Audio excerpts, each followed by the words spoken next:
Wizard of Oz is one of the most iconic films in cinema history. According to the Library of Congress, it's the single most watched film of all time. But there is a lot of things many do not know that took place behind the scenes. This is the story / the dark side of The Wizard of Oz. Before I continue, please remember to like, comment, and subscribe. And if you have not already, please think about joining my Patreon. It is literally a soap opera at this point. There's no way you can just join and jump right in. You definitely have to start from the beginning. So if you are interested in my personal life, again, think about joining my Patreon. The link will be linked down below. Okay, 3 things real quickly. Number 1, YouTube. I have clothes on. Don't try me.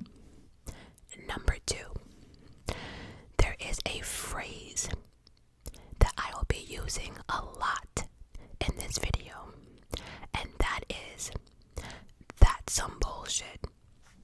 You've been warned. I told you." Number 3, my apologies from now. When we get to the munchkins, forgive me, because when I was doing this research and I got to the munchkins, I'm not gonna lie, I almost peed in my pants.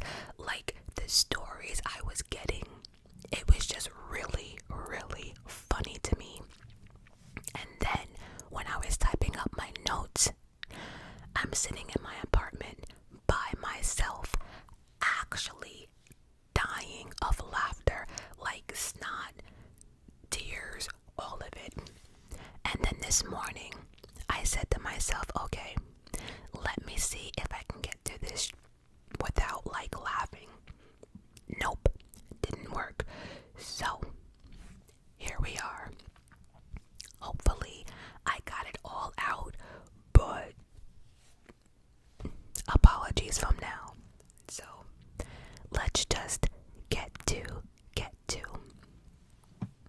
So the shooting of this movie took place between October 1938 and March 1939.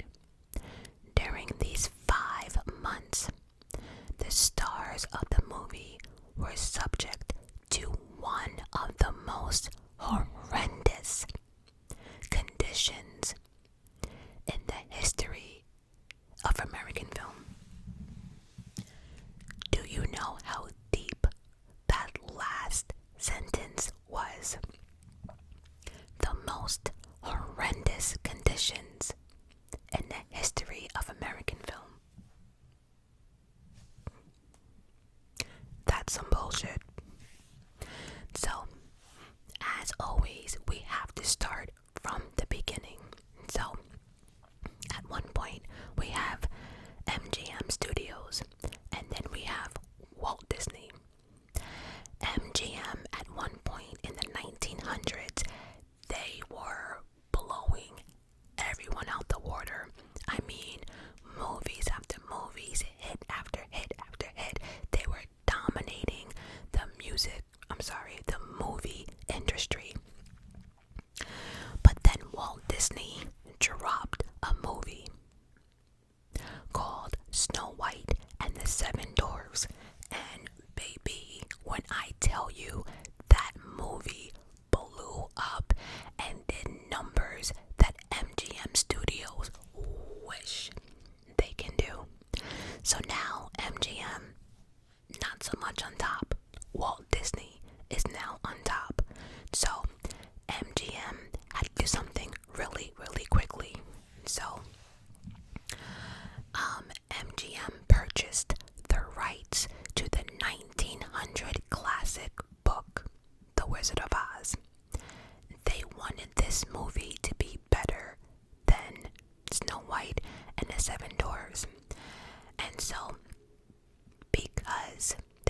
purchased the publishing rights. They were not sure which way they wanted to go with the movie, whether they wanted it to be children, dark, a comedy. They had no idea which way to go with this. So, because of that, there was a ton of rewrites.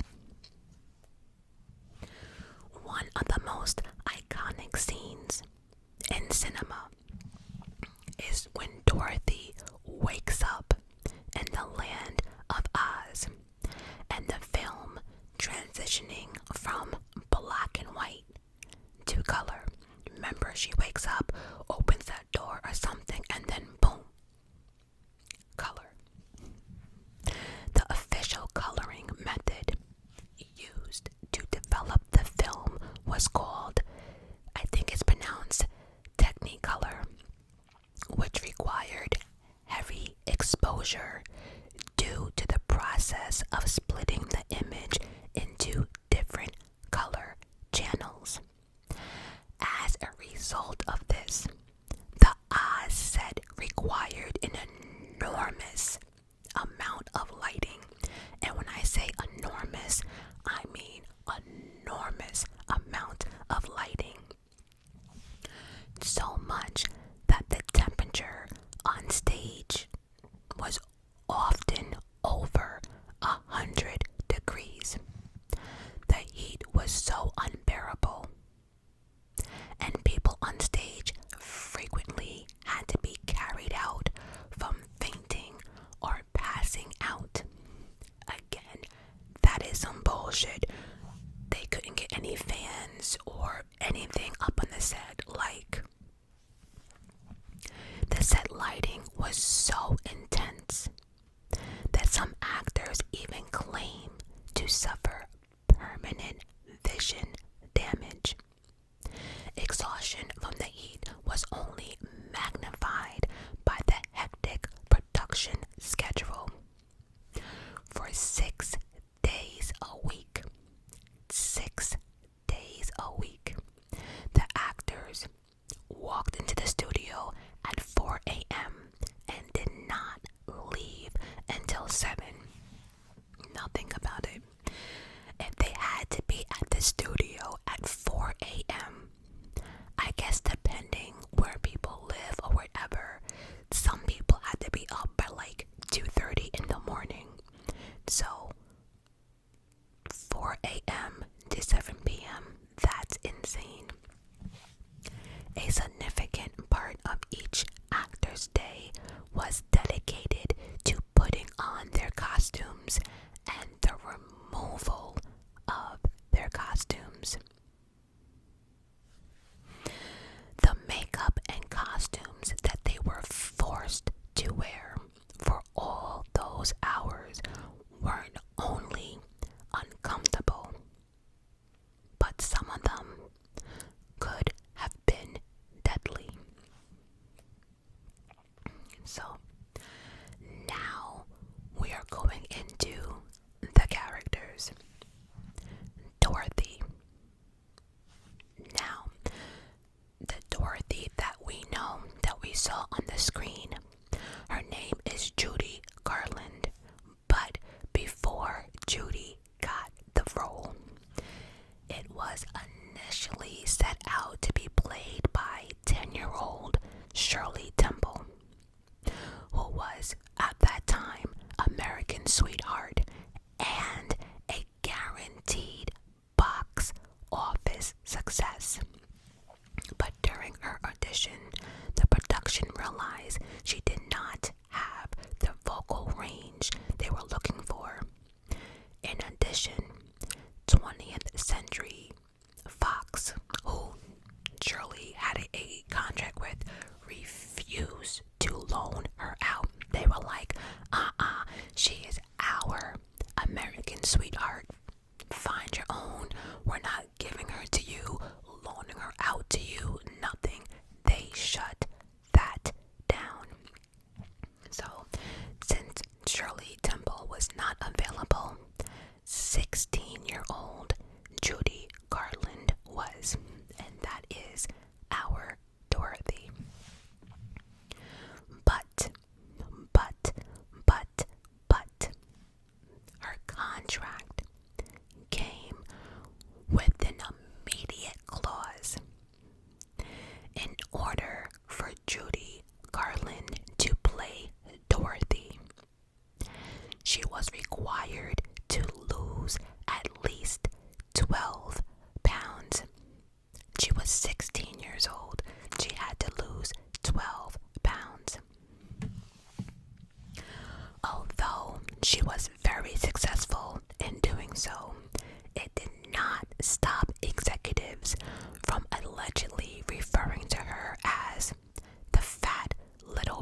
one, you drop the weight, everything, and still you hear them behind closed doors or walking into conversations, them making fun of you, calling you a fat little pig.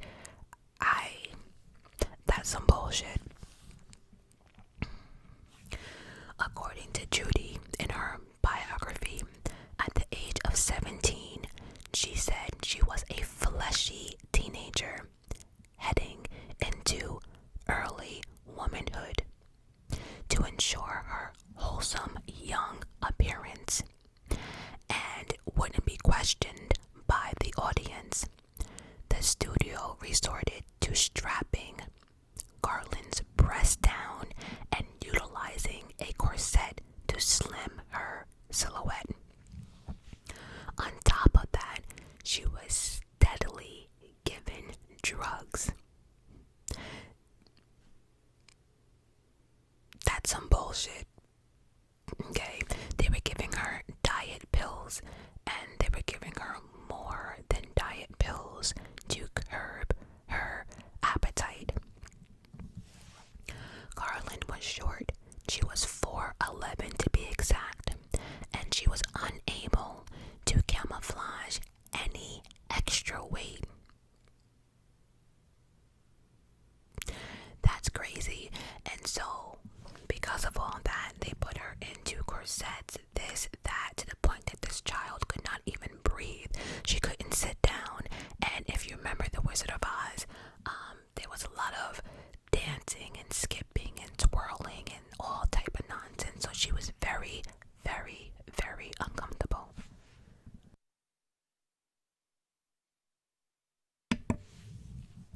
Starting from the time she appeared in her first feature film in 1936, Judy said, "I was just 14 years old, and the head of MGM Studio, Louis B. Mayer, even restricted her food intake to just chicken soup, black coffee, and cigarettes. And he even had a network of people who would just sit there and monitored everything I ate and reported it back to him." Mayer used to refer to her as his little hunchback. That's some double bullshit. Here's the thing, like when you start tearing these young people down at a young age, letting them know that they're not accepted unless they're like a certain size or weight or whatever, it just heads them in the wrong direction. It's just sad. But chicken soup, black coffee, no sugar, no cream, and cigarettes. Oh, did you not catch that she was 14 years old? They're giving her cigarettes. I'm done. That's some.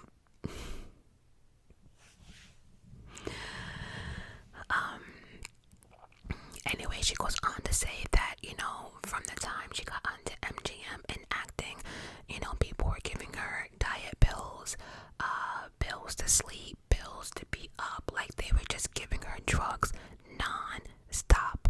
And she says, truth be told, this is the only thing she really remembers from her childhood, that people were controlling her every movement in regards to what she's putting in her mouth, what she's drinking.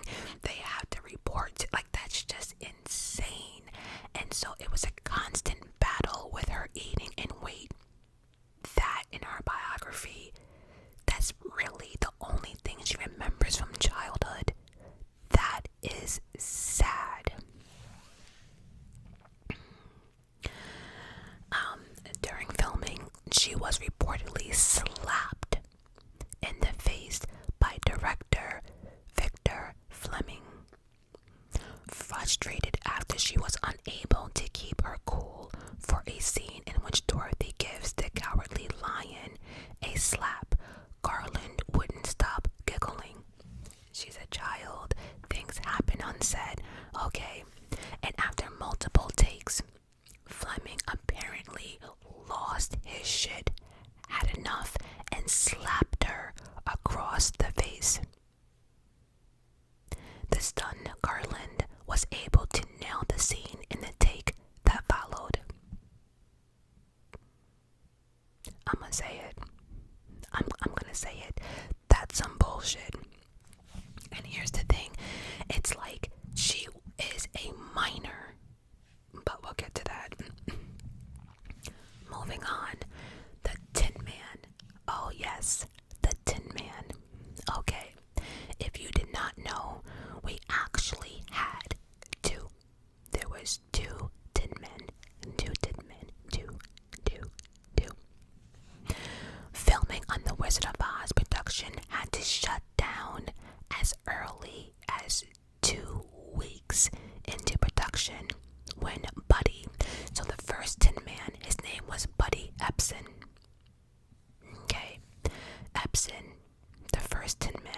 thought things could not get any worse.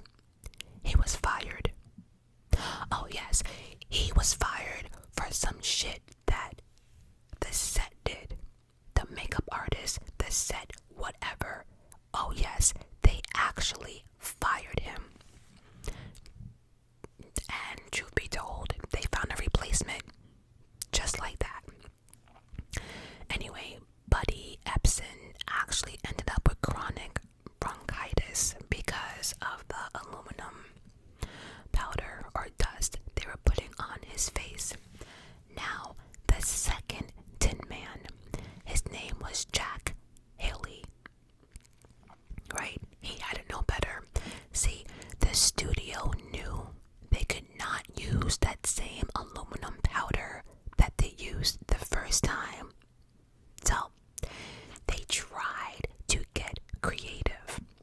And so they put on a thick aluminum paste. Not dust, they used a paste to prevent the actor from accidentally injecting the deadly compound. However, he still ended up with a serious eye infection. Although it was later treated, but it left him out of work for days. The costume was so stiff that he was unable to sit down or lie down during filming. In order to rest in between takes, he was forced to lean on a reclining board to sleep. Think about it. This is the Tin Man. He had to do a reclining board. So he had to go like this, and the board reclined for him, but he had to be on his side type of thing. I can't. That's some bullshit too. The Cowardly Lion. Okay. Bert Lair is the actor who played the Cowardly Lion. So, when you watch The Wizard of Oz, you would think when you see the Cowardly Lion that he was, incredibly soft and fluffy, and you just want to do. Nope. Nope. Nope. Nope. No soft. No fluffy. None of it. His costume was compared to that of carrying around a mattress. Do you know how heavy a mattress is?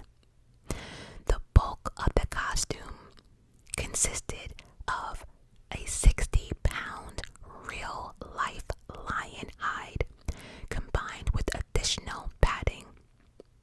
Some estimate that costume weighed about 90 to 100 pounds. So let's just say you're like 200 pounds as a man.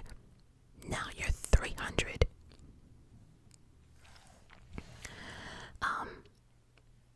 Bert would become drenched in sweat just after a few minutes, and he would frequently have to take off the suit between shots to avoid exhaustion. In fact, it was so bad that 2 production assistants were given the responsibility of wringing out the costume every night to get it ready for Bert to wear in sweat the next day.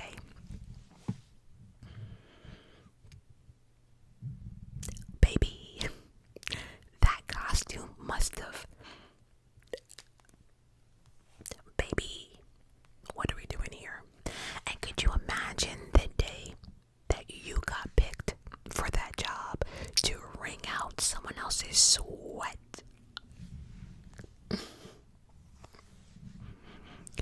Yeah. Okay. Because his makeup was so time consuming and complicated to apply, the prosthetic mask covering his face did not allow him to fully open his mouth. He was initially, at first, not allowed to eat while on break from shooting at first, but then he's like, listen here. No, I'm hungry and I want to eat. So they came up with an agreement, you know. They said, okay, you can't eat, but you can drink anything you want out of a straw. And so at first he was like, okay, that's cool. Milkshakes, oh, that's nice. It's cool, cooling me off. I'm hot. Then soup, but then as you know, production filming dragged on, he was like, I am a grown ass man and I want some goddamn food. So what we're gonna do is I'm going to eat and then you guys will reapply my makeup. And that's exactly what he did. That's it. Done. He played their games. It didn't work from him. So he was like,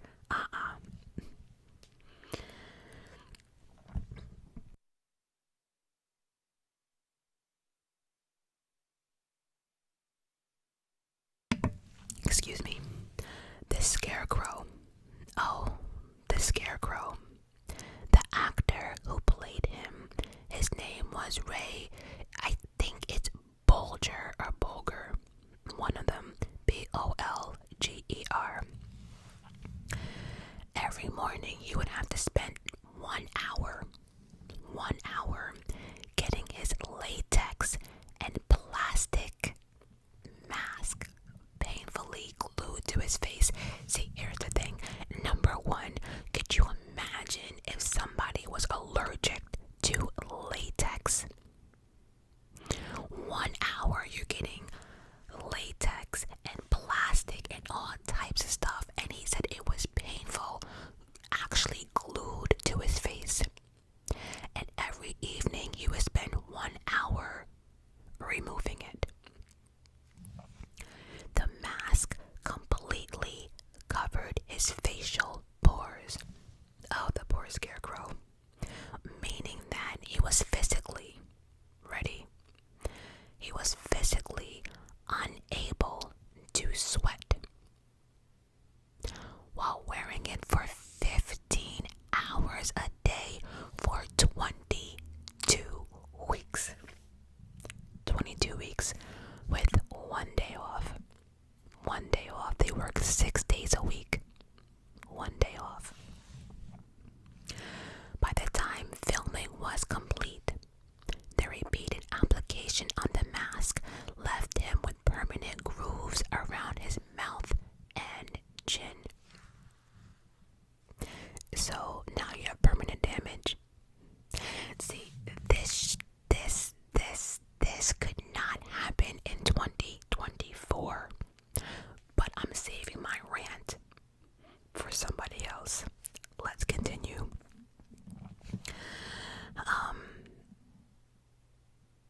And so, to summarize all this, the costumes at the Scarecrow, the Cowardly Lion, and the Tin Man all were incredibly elaborate to the point that the actors were forced to do basically everything together. If one has to go to the bathroom, we're all going to the bathroom. If one is gonna eat, we all have to eat. So those three spent the most time together. Also, in the biography of the making of The Wizard of Oz, they recall spending a minimum of 3 hours in the makeup department before they even reached the set. Because see, we have to remember, besides getting like stuff applied to their face, they actually had to get dressed too. It wasn't just like the makeup. There was more parts of the costume. So 3 hours before you actually reach set. That's insane. But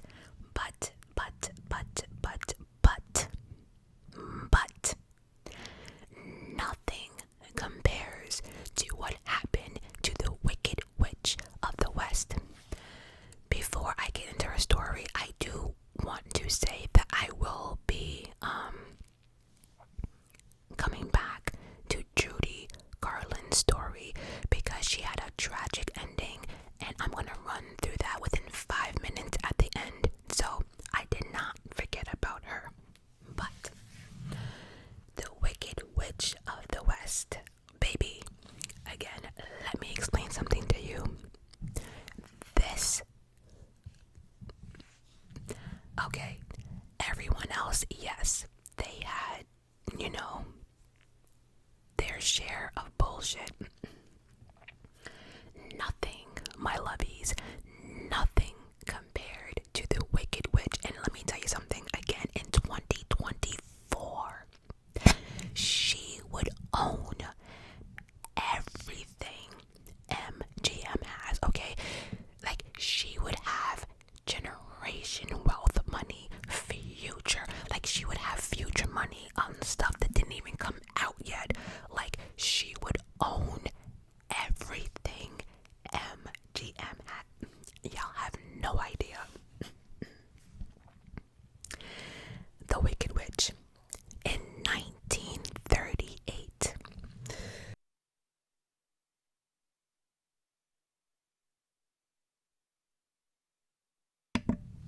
Allergies. Apologies again.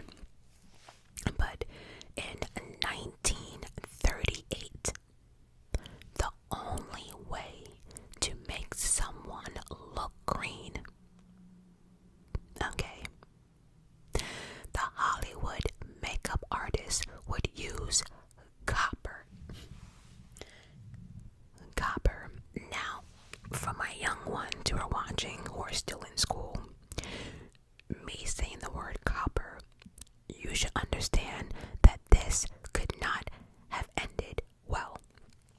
And for those who do not know, copper is extremely toxic when ingested by a human. I can't make that any clearer. I cannot. And the funny thing is, the Oz said they knew this. They absolutely knew this and couldn't give two shits. They had no restraint, and they sat there and replied the copper paint, the concoction on Margaret Hamilton, the Wicked Witch, over and over and over and over again, knowing how toxic it is and deadly it is to humans. Okay, I can't. They applied it to her face and hands.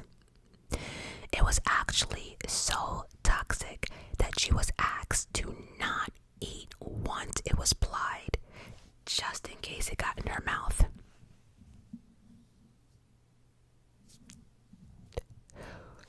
Bullshit. Okay. During filming, she had to be on a liquid diet that was fed to her through a straw, which did little to nothing from preventing the copper from seeping into her skin through her pores. See, they were worried about her ingesting it, but what about it seeping in through her skin, her pores? Like, what? Towards the end of production, Hamilton realized that the constant application of the makeup, ladies, listen up, because see, this is where she realized that the constant application of the makeup had tinted her skin green and lingered for months after the job wrapped up. What? Now, see, let me break it down for you. Let's just say we all go to bed tonight. You wake up in the morning tomorrow and you walk into your bathroom and you see your skin tinted green, and you have no clue if this is permanent, if it's gonna last, because see, this lingered for months. The psychological, no, there's no makeup in this world. Green. Could you imagine? I would lose my shit. I would lose my cool, and no one on this video can tell me, oh, it's no big deal. Here's the thing, although it lingered for months, after 1 week, 2 weeks, your mind, you're thinking you're gonna be green. Like, what?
was complete. No problems. No, though. The director wanted more shots, just in case. So they did 3 more. Again, the first one went perfectly. They did 1, 2. The third one. The third one did not go so well.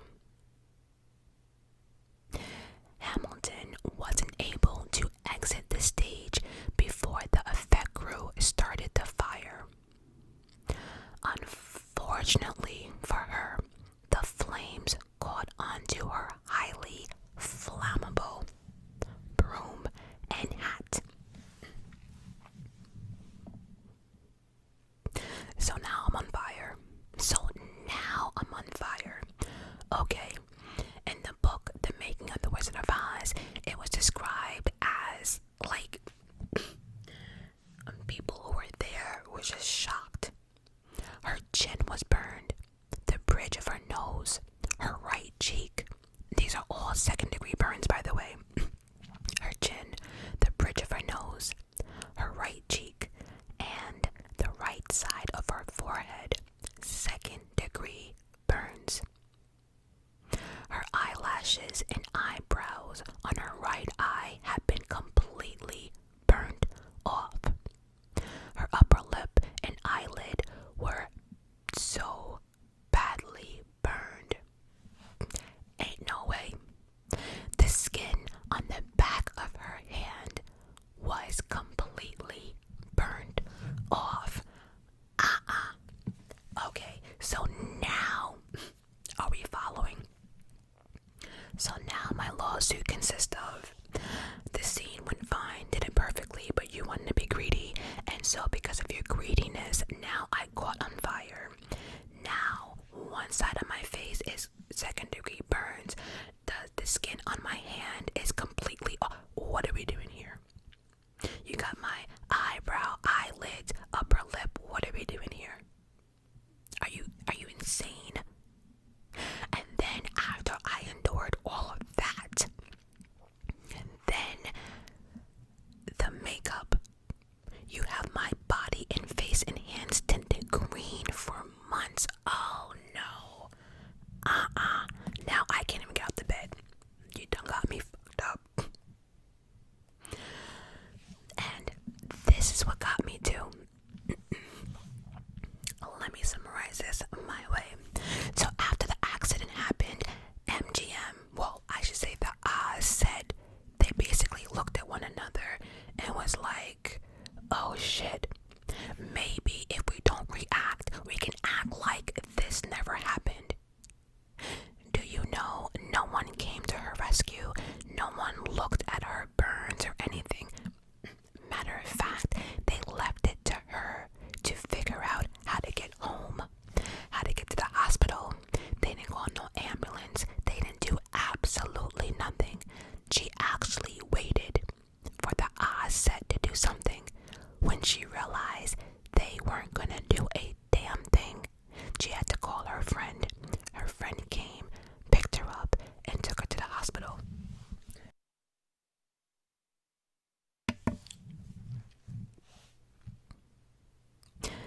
That is some bullshit. So we're gonna act like no one on set just saw what happened. And then, I think the worst part for me is when she got to the hospital. Remember, she's covered in this green shit. They had to use, and I'm gonna say alcohol because I don't know what they used back then. But on top of her burns, they couldn't even treat her burns right away because they had to remove the green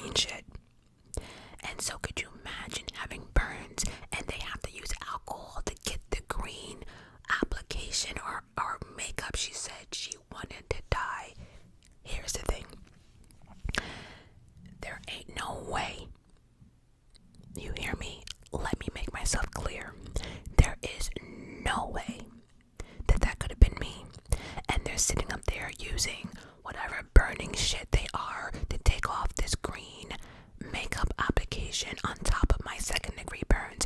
When I tell you, I would have been screaming, kicking, biting. They would have to knock me out. I would have acted a fucking fool just to make sure they come running in with that shot to knock me out. She says the pain from the removal was, she wanted to, ain't no way. So now you're also adding on to my lawsuit in 2024 because I don't need to go through it. You got it.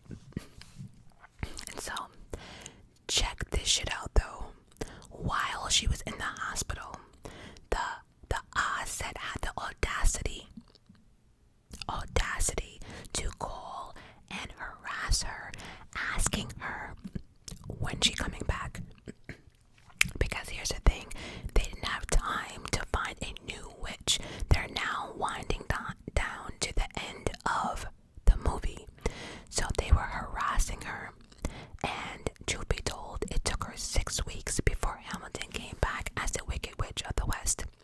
But even then, the skin on her hands had not yet completely healed. Because of this, the costume department issued her green colored gloves. Now, why do I have a problem with this? Because see, you're sitting up here applying toxic shit to humans when you could have gave her green gloves. Like, I can't.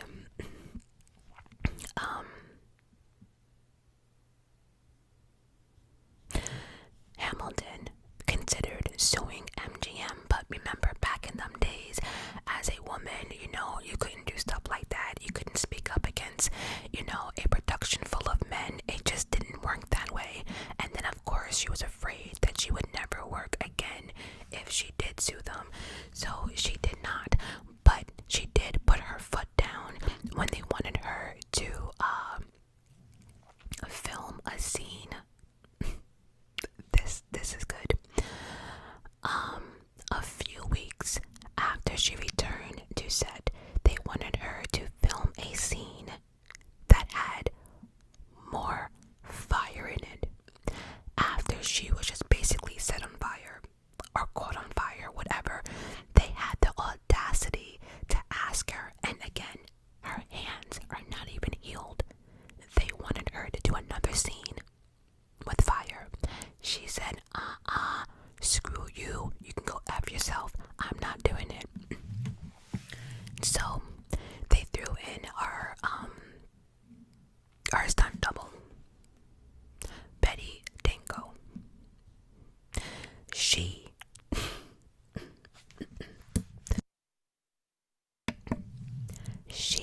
herself shot the scene, and she caught on fire. So not only have you guys messed with my mind, right? Now you having me watch my stunt double that's supposed to look like me catch on fire. What? Like, do you understand how big this law, 2024, she would own everything. I mean everything. Everything would be hers. Ain't no way. This stunt double, Betty, spent 11 days in the hospital, and the studio just gave her a check for $35. And in today's money, that would be $630. That's it. Nothing more, nothing less. She said her scalp literally was melting off because the hat and her black wig that she worn torn loose. So when she caught on fire, her scalp, ain't no way. Nope. So that basically summarizes the costume issue department. Now, the Wizard of Oz is also infamous for the unequal wages that its actors earned despite all they went through. Despite it being a wonderful performance. Real quickly, Judy, aka show, she got $500 per week. And in today's money, that's $9,000 a week. Okay. My problem is Scarecrow and the Tin Man. Now, there only can be one star of the show, right? And clearly that was Dorothy. For some strange reason, the Scarecrow and the Tin Man, they were the highest paid actors on that film. Each of them brought home $3,000 per week. And Judy was giving $500. In today's money, the men were bringing home $54,000 a week. Each, not the split, each. Tin Man, Scarecrow, $54,000 a week each. Dorothy got $9,000. That's some bullshit. That is some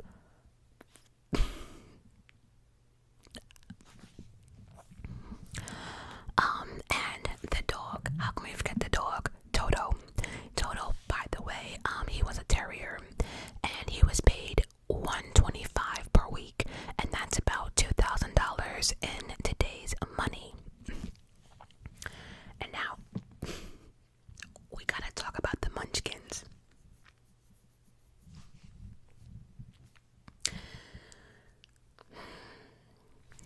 All I want to say is that back in the day, after the Wizard of Oz or whatever, right? You know, as I was younger, because the Wizard of Oz took place in the 30s, whatever. I don't know what the ages were of these munchkins, but every time we put on the TV, it was like another one was on the news. Another one, or another story came out about the munchkins, or it was never anything like, you know. But the munchkins, they earned $50 a week, and that comes out to $900 in today's money. Okay, $50 a week. There was 124 actors who betrayed the munchkins, and they were never acknowledged. If you open up any DVD or watch at the end, the munchkins are never mentioned. Their names, nothing. No names, absent from the film, final credits, rewrites, color. They're nowhere to be found. And truth be told, my opinion, it's just an opinion, is that there's been so many things about the munchkins that I think they thought maybe back in their day it would just bring, you know, what they had down. I'm not sure. Maybe they were embarrassed because, like I said, none of it was good. And so, the munchkins, or to be more specific, the actors, are definitely one of the most controversial things about the Wizard of Oz.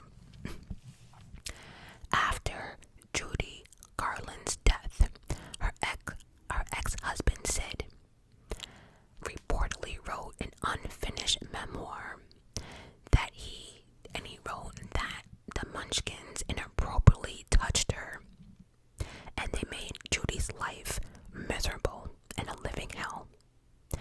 They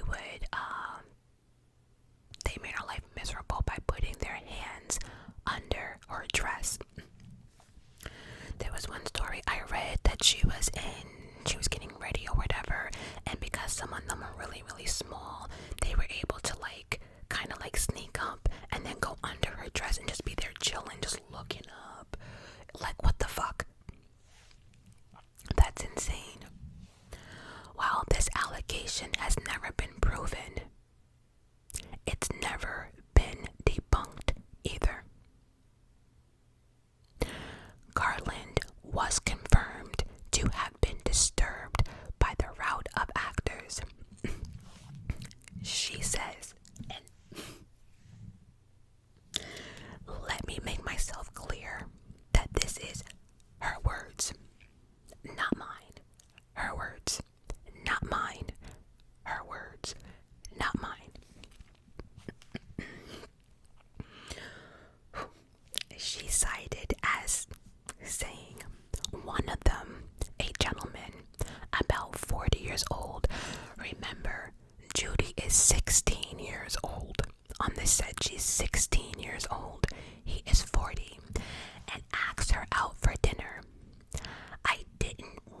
say I can't because you're a mid.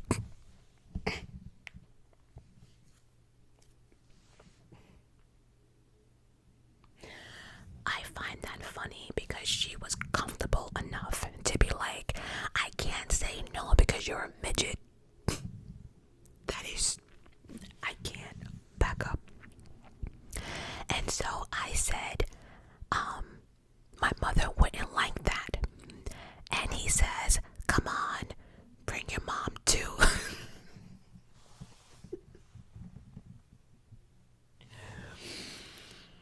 Again, she was 16. He's a 40-year-old man. He's like, oh, no problem. Bring your mom. What the fuck?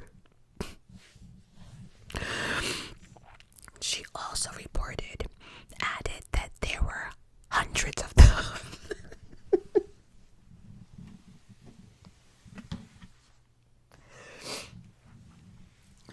I'm laughing because there's only 124. She said there was hundreds.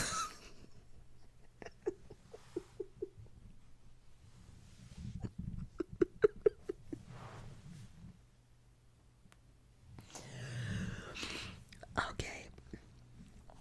There were hundreds of them. And they put them all in one hotel. They got smashed every night.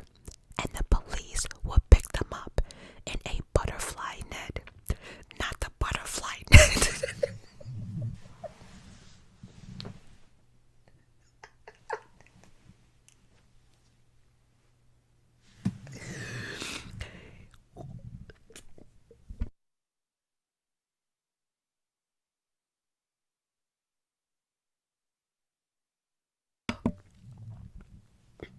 The butterfly net though.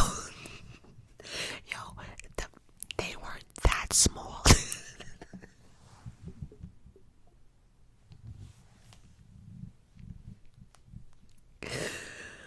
Okay.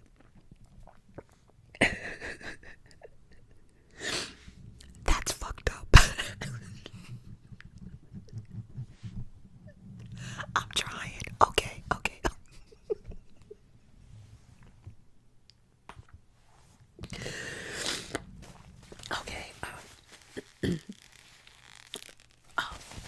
Real talk though. That is funny as hell. That is butterfly nets. I can't. Okay, it is reported that the Munchkins did stay at the Culver Hotel in Hollywood. And that is where their drunken debauchery took place. The whole 8 weeks they were there. So production for The Wizard of Oz was 5 months. And they were there for 2. I can't. Okay. Oh no. I have one more example. I forgot. Wait.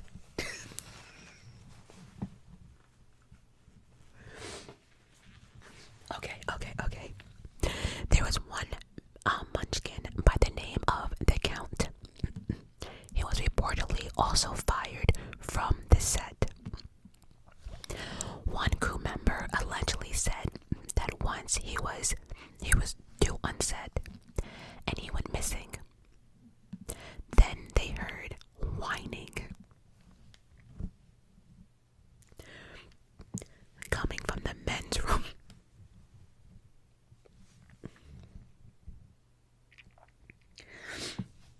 He had gotten so drunk during lunch that he fell into the toilet bowl.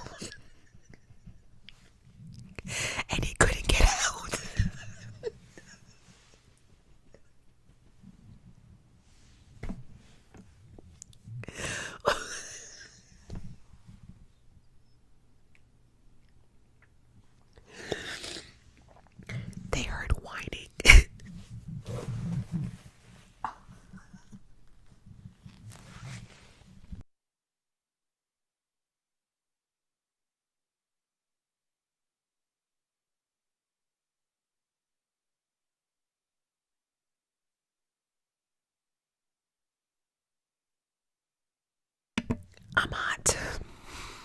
That is hilarious. Yo, how do you get drunk and then fall into a toilet bowl and can't get out? And they're talking about they heard whining. What type of whining did you hear? Let me wrap this shit up. Also, too, it was also reported that the male munchkins were womanizers who constantly search for new conquest, saying that they would raid the studio a lot. The showgirls had to be escorted in bunches with armed guards. All jokes aside, though, I don't even understand why they would have something like this if people are womanizers and people can't even like leave the set safely. We got a problem here, you know. Side note, I don't know why my mind is going to the little blue munchkins.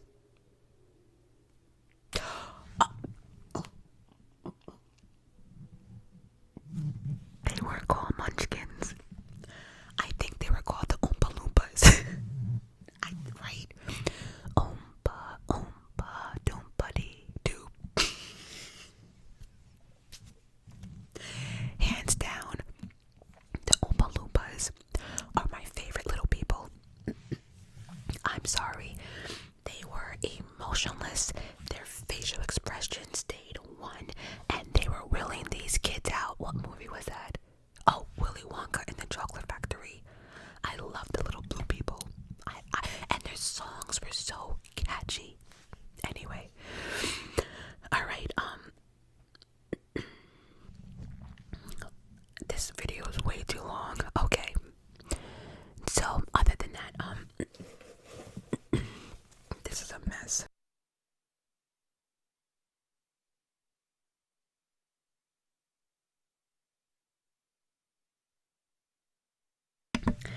Y'all have me cracking up on my own damn video.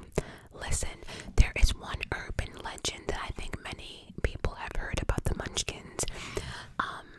That there's a scene in The Wizard of Oz, and if you look close enough, you'll see what I'm talking about. There is a scene where Dorothy and the Scarecrow are attempting to pick apples. When they're doing that, if you look further into the film, a munchkin can be seen hanging himself in the background.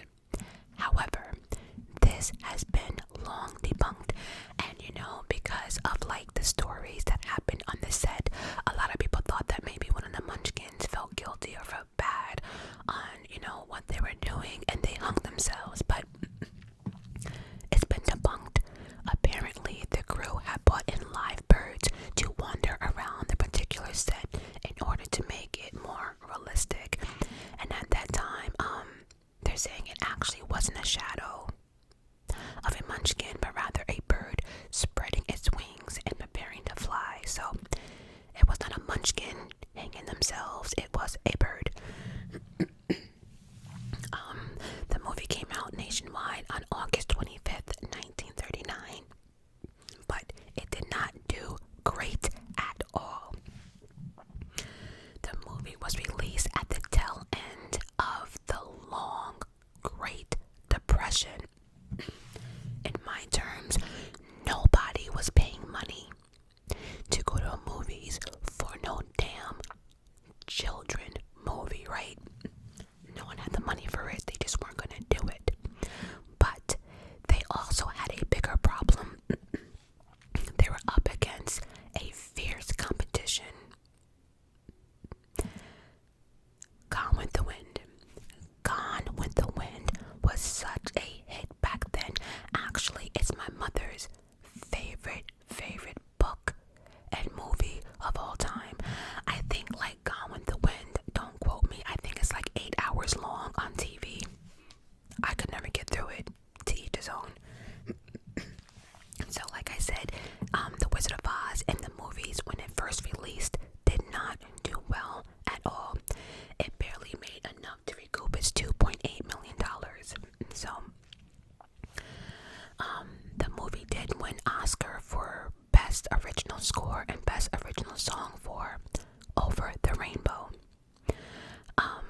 considered to be a commercial failure.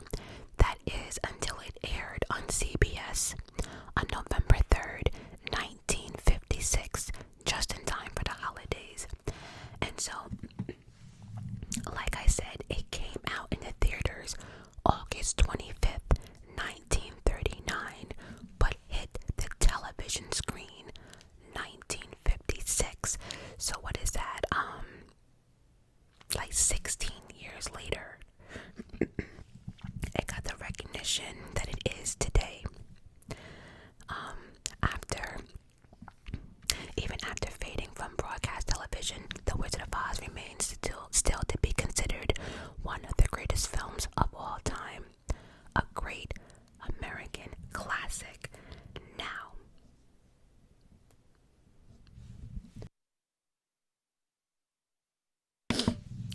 I'm all messed up from that laughing, but I am going to summarize this really, really quickly. So listen up. I'm not going to interrupt. This video is long enough.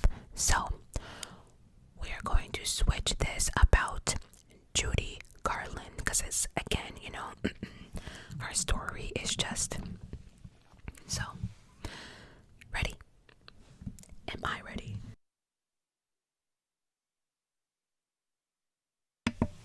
Okay. The Wizard of Oz is also infamous for being the film that killed its lead actress, Judy Garland, born June 10th, 1922. Had started performing on stage when she was only 2 years old. She worked with her mother and sister on many, many different gigs. Her mother had been the first one to give her pills. So there has been this thing that she has been given pills to, basically, I'll put it this way, she was giving pills for uppers and then downers, basically pills to keep her going all day, a lot of energy. But because of those pills, she couldn't shut it off. So she needed pills for energy, and then she needed pills to go to sleep.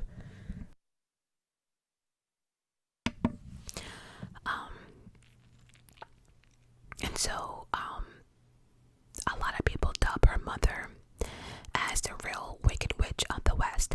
Again, how do you have your child working from the age of 2 and then starting to give her pills to keep her up all day and then have to give her pills to knock her out? That's insane. She performed with her mother until 1935, after she signed with MGM Studio.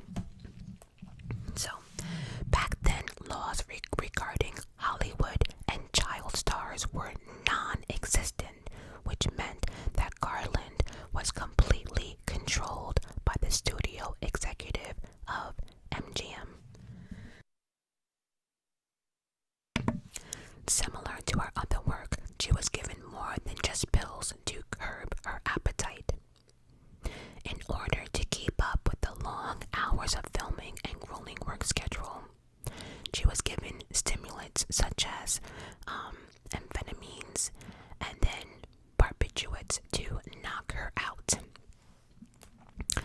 And then we go into, she relied on this concoction of uppers and then downers, and then combined with diet pills, and all of this got worse on the set of The Wizard of Oz, which, if you think about it, it's sad because she got on The Wizard of Oz at 16. So all of this has been taking place before 16 and just got worse on the set of The Wizard of Oz. She said they had us working days and nights on end. They would give us pills to keep us up on our feet long after we were exhausted. Then they take us to the hospital and knock us out with sleeping pills. Then, after just 4 hours, they would wake up and do it all over again. But this time, they made them work for 72 hours in a row and then give them pills to knock them out. Garland won an Academy Award for her performance in The Wizard of Oz. It became her crowning achievement, and